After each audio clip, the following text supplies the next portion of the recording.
The other thing that we've discussed several times is how do we get paid? So in that same conversation, what's the experience like of the other person paying us?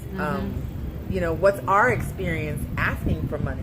Yeah, and have we put systems in place to receive money? Because money, the transfer of money from one person to another, from one entity to another, has changed drastically over the last 10 years and is continuing to evolve. And we have to evolve with it so that our client experiences a way of doing business with us that feels comfortable to them and easy and it's for them. not about what it feels comfortable. It's not about being comfortable for us. Right. It's about being comfortable for them. For them. Yeah.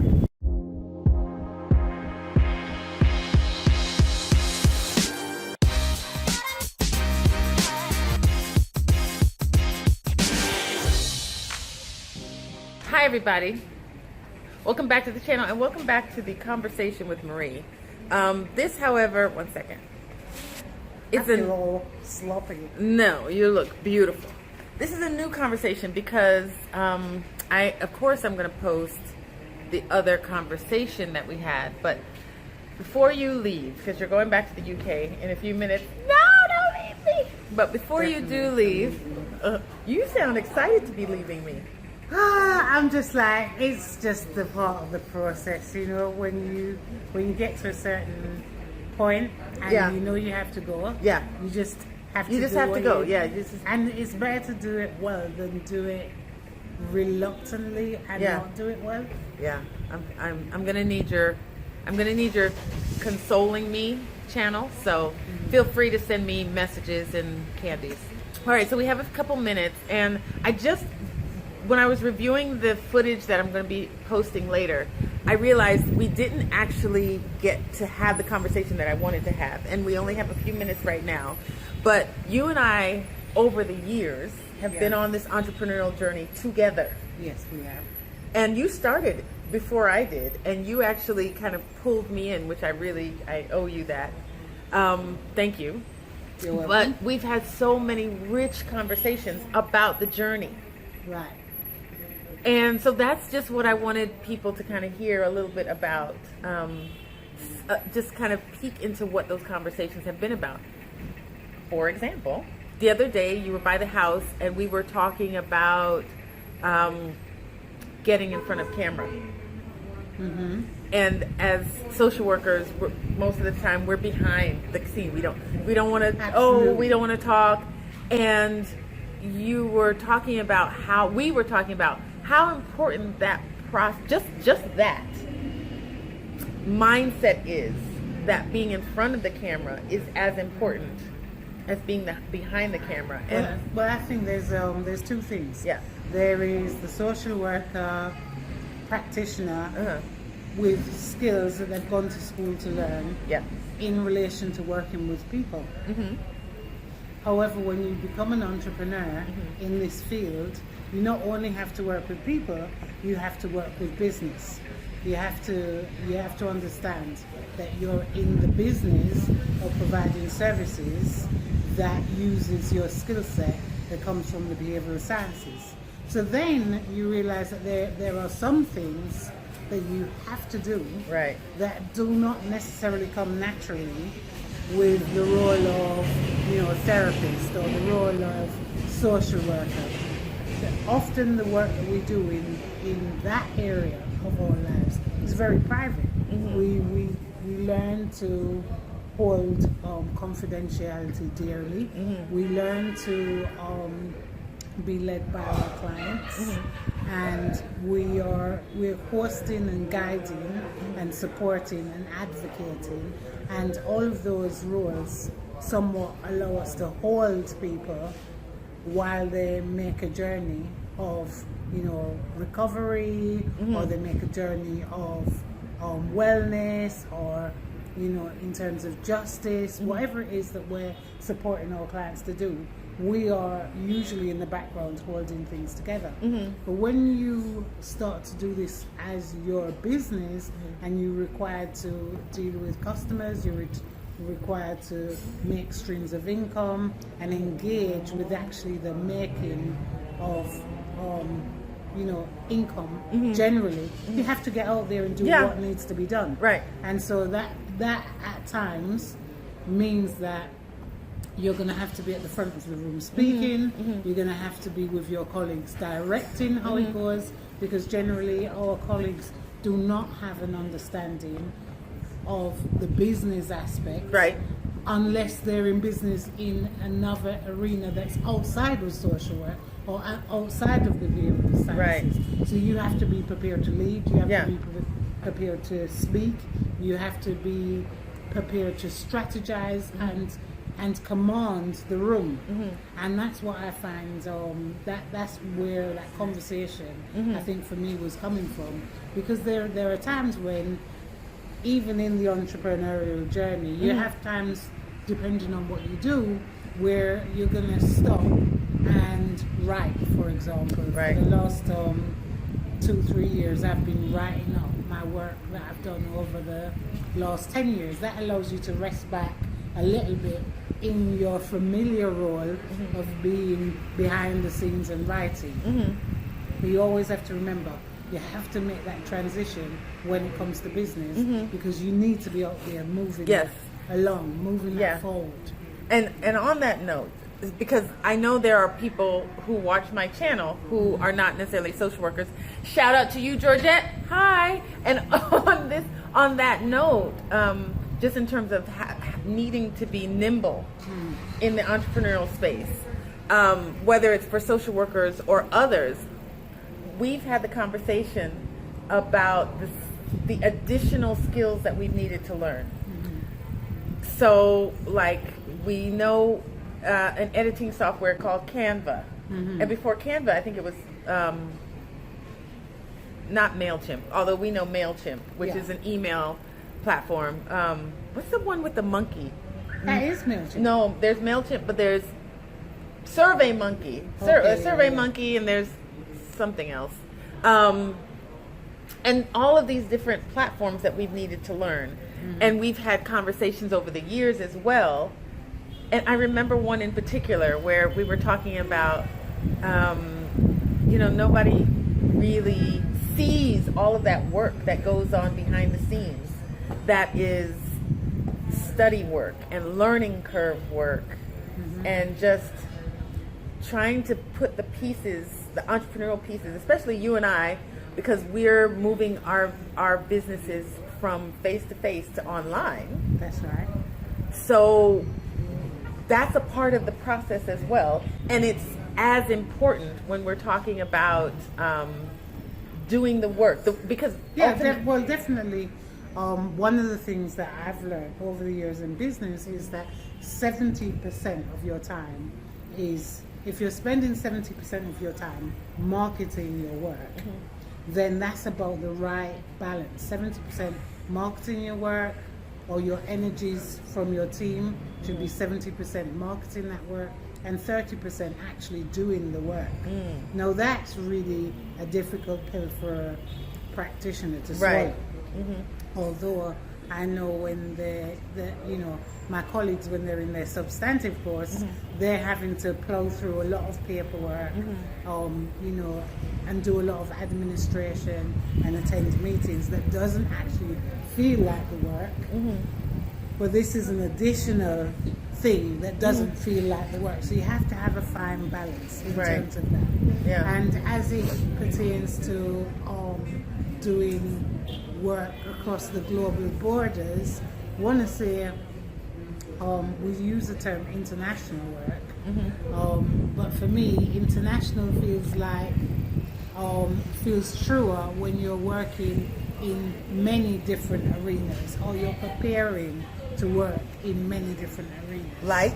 So, for example, the first response manual of training that Can you share that with the audience? So, first response is a training program that I've delivered in Jamaica and compiling it into a piece of work that's going to be accessible to behavioral science practitioners all over the world. So, persons who are interested in the first response to managing sexual abuse and sexual exploitation technically should be able to buy into that training from wherever they are. Right. And what that means for me is not only compiling the body of work, but also marketing it where these practitioners are going to be, wherever they're going to be online globally. So that is one of the things that I'm talking about. So preparing your documentation, say for example, if you're a hospital social worker going to the meetings, that's a body of work that you might not want to do. You might want to be face to face with your client or face to face with other practitioners, but you have to do that paperwork. With being an entrepreneur, you have to do the paperwork pertaining to your client, like your client notes, your meetings with other agencies, but you also have to do the bit that makes your business work, that brings in a funnel, or we talk about funnels online. It's just a conduit to bring your money in. So you have to do that work as well. It's just the formula to bring in the business. Right. And as you mentioned, marketing, we're talking, I know you and I have discussed spending hours just looking for the right picture for the flyer. Yeah. And then spending more time coming up with the right wording. Thinking about what time should we do this. If we do it too early, these people may not come. If we do it too late, and all of that being important to the work as well as entrepreneurs.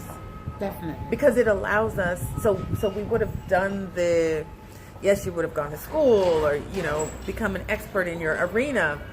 But then when, the conversation is rich social worker, when you're moving into that entrepreneurial space, what you've taught me, friend, is to make space for, like we're talking about, the marketing, and make space for looking for pictures, and make space for having conversations with business people, and make space for doing work that's not the social work, but it allows you to do the social work in an entrepreneurial way.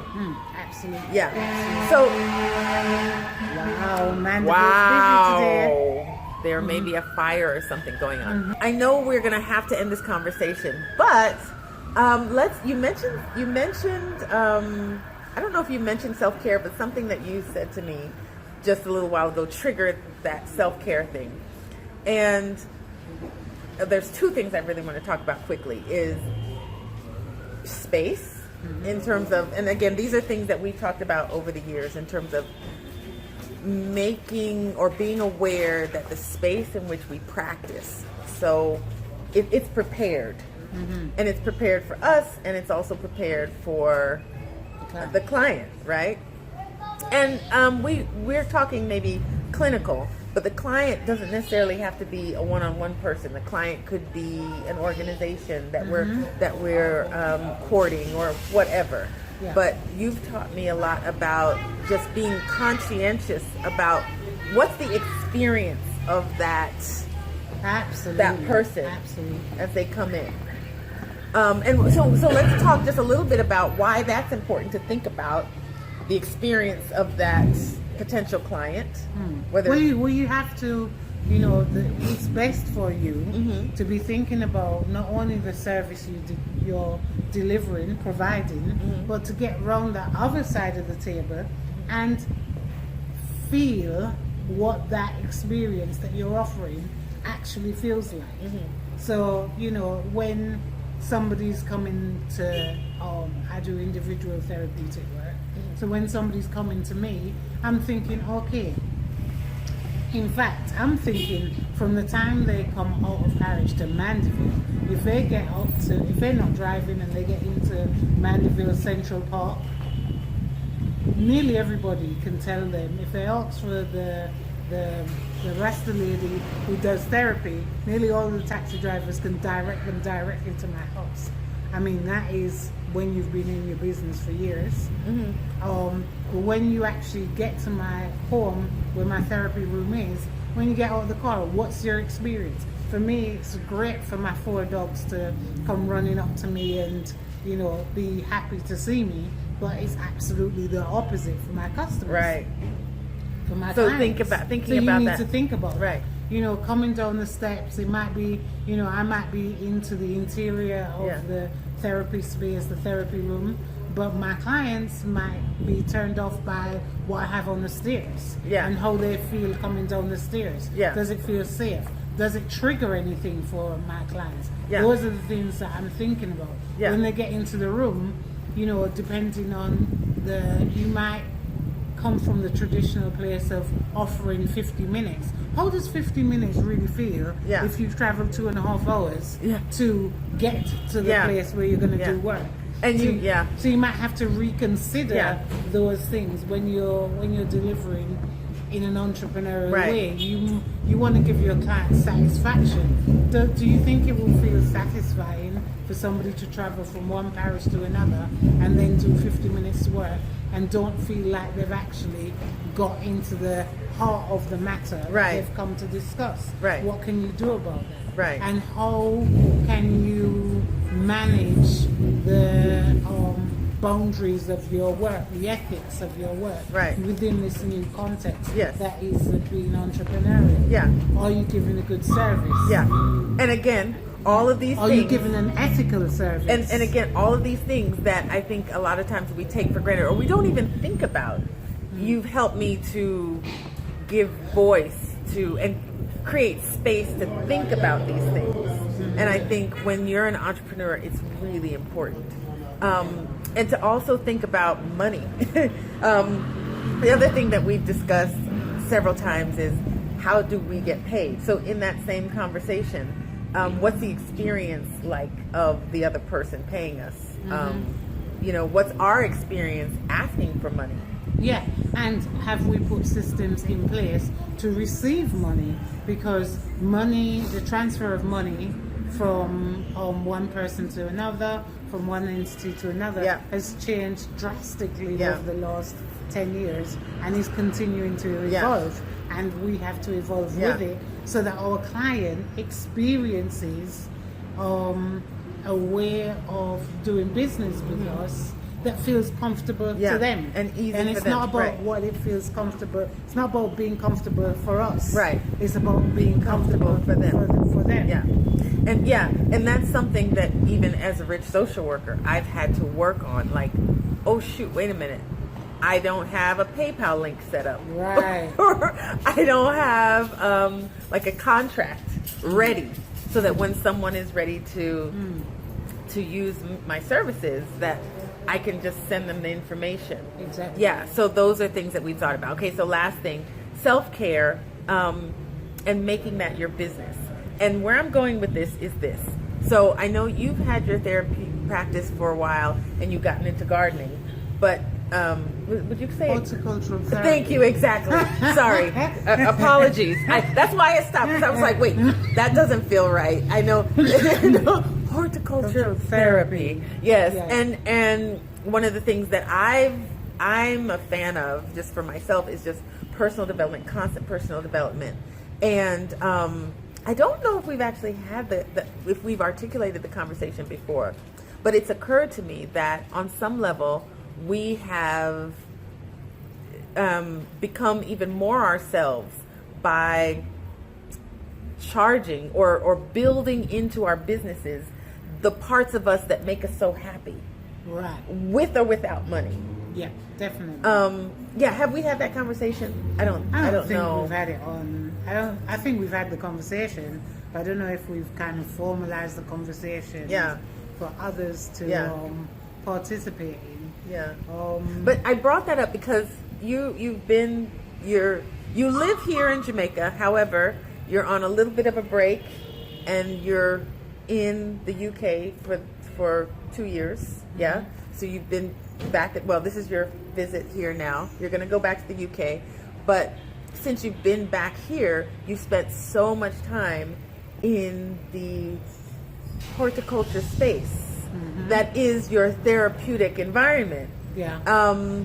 And for me, personal development never ends. So like daily, I'm ingesting something that's going to help me, but I'm also sharing it with my clients or sharing it on the channel. Or Well, I think what you're saying is, or what I interpret you to be saying is that now that we're on the entrepreneurial journey, we take even more seriously looking after ourselves, because we have to model behavior. We have to model behavior. We have to model behavior in terms of other practitioners who work in the system, because it's something that some of us hope to do, but some of us have never heard of.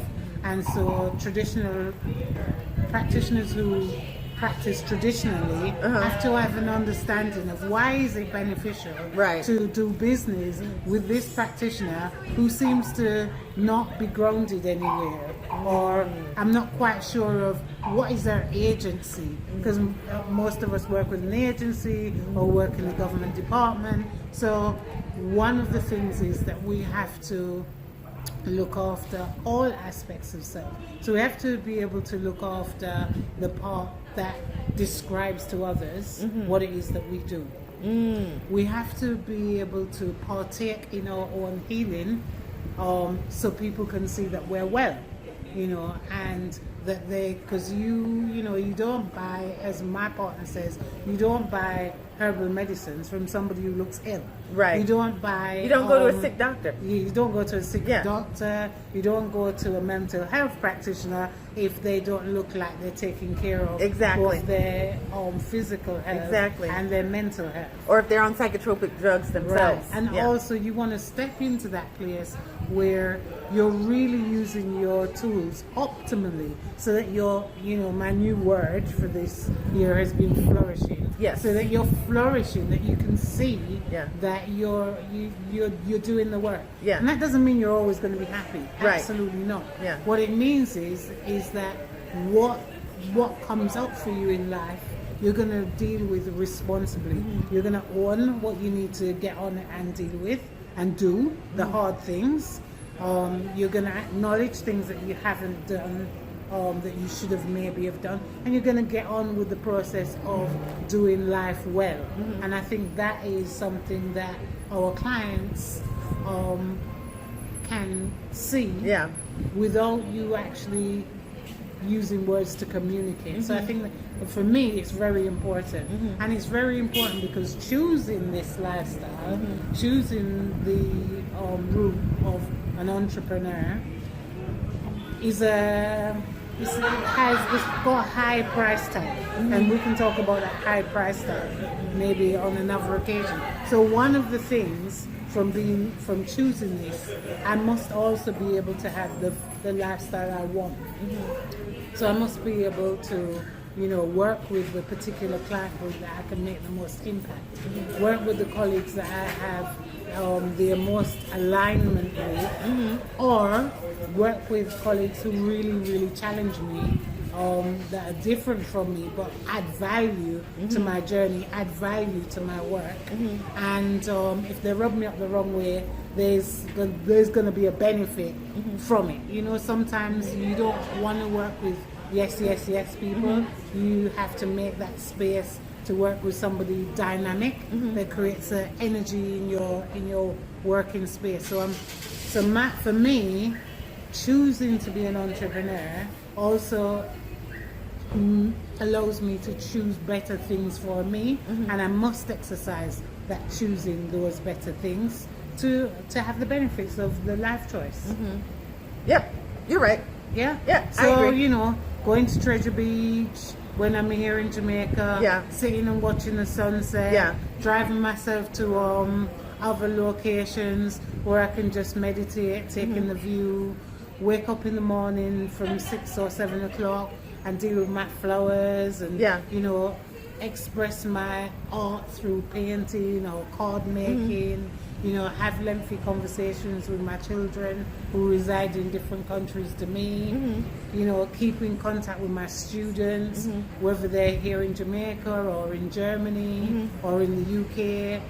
Make time for those special, what we consider special people in our lives, and participate in that, not just work. Participate in life. Life. In life. So, and we're gonna end, but just to say, I got on this journey because I don't know if I mentioned it before, but we were in a conversation, and it was like a Monday or a Sunday, and I was going to be grading papers because I was teaching at a university, and you on the Monday were going to be getting pampered. Yeah. And I said to you, I want that life, and you said you can have it. And that kind of woke me up to the idea that maybe entrepreneurship is possible for me. But the thing I want to stress to my audience is it is a journey. So all of those beautiful things that you were saying, you know, participating in life, it doesn't just happen overnight. Well, it didn't happen for me overnight. I don't think it happened for you overnight, where you just quit your job and all of a sudden you can participate in life in the way that you want. There's a learning curve. Yeah. There are, you know, choices that you've got to make for yourself in your business, and your business may change, as you would have seen in the previous video. But I wouldn't trade it for anything at this point. I don't know about you. Absolutely not. Yeah. Absolutely not. Yeah. And I'm so grateful to have you as a friend. You've taught me so much, and I'm so grateful to have you on this entrepreneurial journey. So grateful to have you on the channel. Yeah. So I'm glad to be here, guys. I'm hoping I can be with you guys more in the future. Yes. Maybe next time I'll be in the UK. Yeah. Yeah. When it's warm, please. Yeah. So guys, if you like this video, give it a thumbs up, give it a like, and make sure you share it. If you're not subscribed already, why not? And make sure you watch the other interviews that I would have done with Marie. And we'll see you again next time. Thanks for being here, guys.